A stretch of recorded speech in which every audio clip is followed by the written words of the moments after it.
Hello, this is a very special book. I Grow in Grandad's Garden.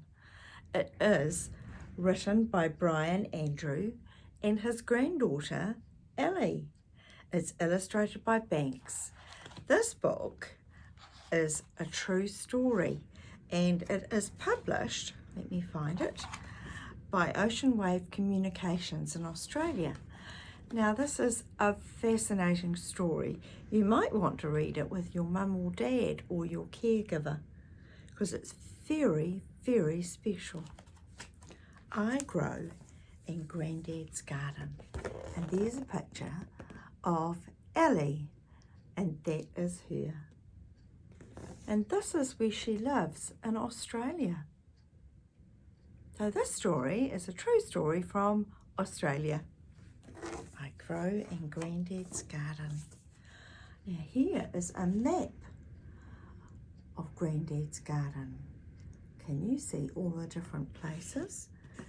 This is Grandad's house, Grandad's dream table, the swings, the bougainvillea, which is a beautiful plant, the leopard's tree, the think and thank seat, the garden shed, the let's go log, the sandy beach, and crossover corner. Wow. Let's join Ellie and her granddad as they take a growing journey through Grandad's garden.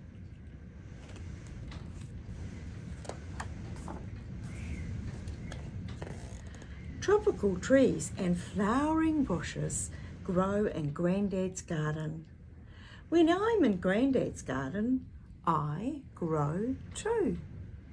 Wow, can you see all those beautiful creatures and plants?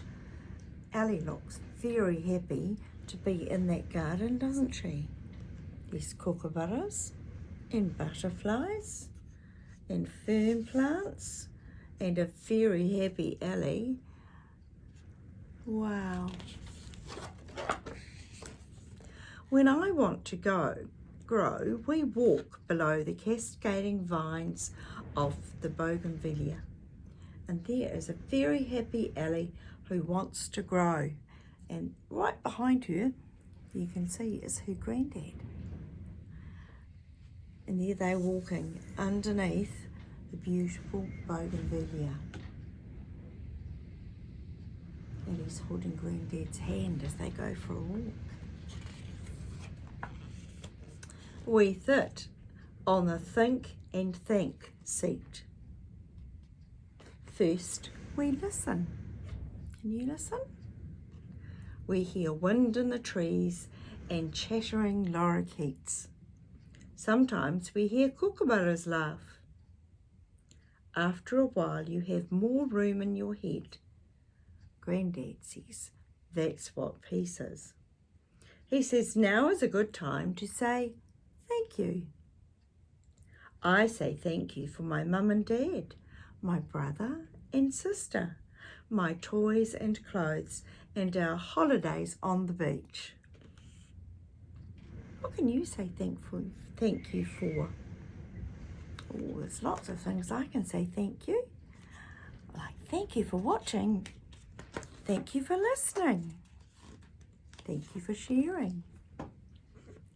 Grandad always says thank you that we live in Australia because it is one of the brightest and happiest countries in the world. Now, Australia is not far from where I live in New Zealand. New Zealand is over here, the country, and this is Australia, the continent of Australia. It is very big, and it has lots and lots of fantastic animals.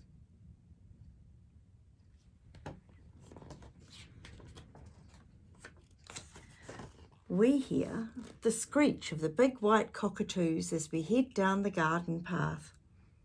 Grandad thinks they screech so loud because they know they are beautiful and they want everyone else to know too.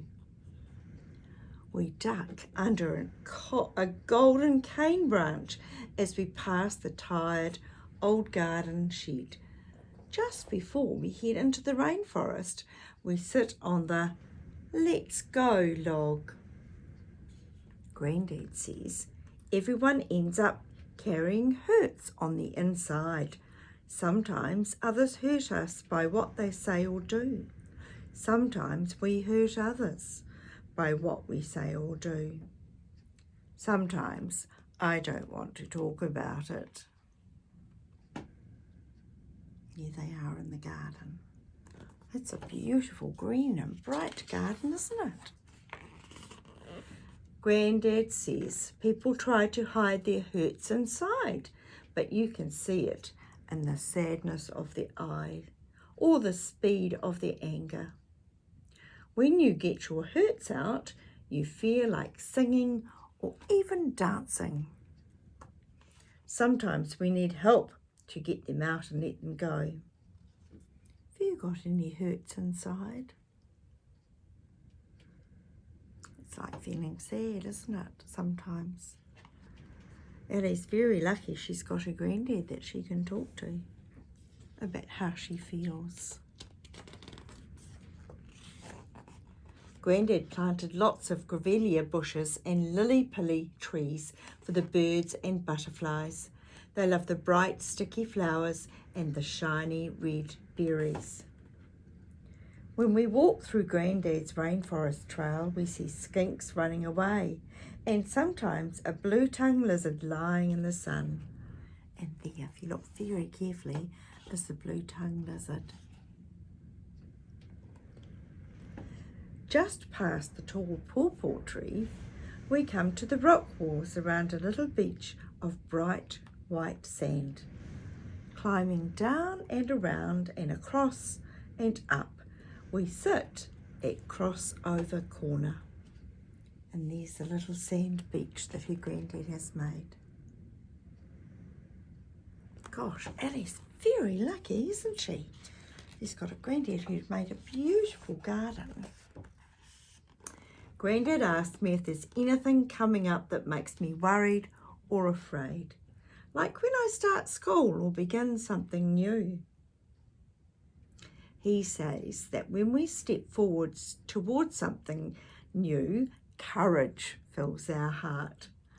He says if we wait for courage to come to us, we'll be waiting a long time. Grandad says if we think we can't do new things, we probably won't. But if we think we can, we probably will. He says we will never know if we don't give it a go.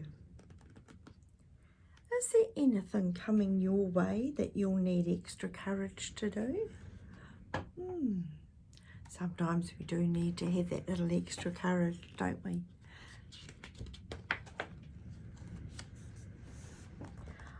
I run across the grass to the swing. I want Grandad to push me higher. He says if he pushes me any higher, he might never find me again. Have you ever been on a swing like that? It is so much fun, isn't it? Grandad says, let's go to the dream table. I run ahead of him and sit at the round table. And there she is, running through the bush to the dream table. It sounds like a lovely place to sit. I look across the pool and tie up to the tiny leaves of the leopard tree. Grandad says we were designed to dream and that seeds of dreams are put into the swirl of our heart. He says good dreams are about growing, going and giving. Even though most of his hair is grey, he still has lots of dreams. Grandad asks me what my dreams are. I tell him I want to be a nurse and a dancer. He says we need to feed our dream by remembering them and taking small steps towards them. What are your dreams?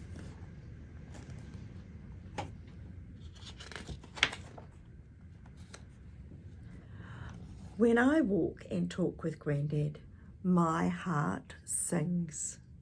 That's how I grow in Grandad's garden. Wow, that is so cool. And here is a true picture of Ellie and her Grandad. What a fabulous true story. I'm wondering whether you might like to make a garden like that, or talk to somebody about your feelings. It's a good idea to share our feelings about how we're feeling. Until next time, my friends, ka kite.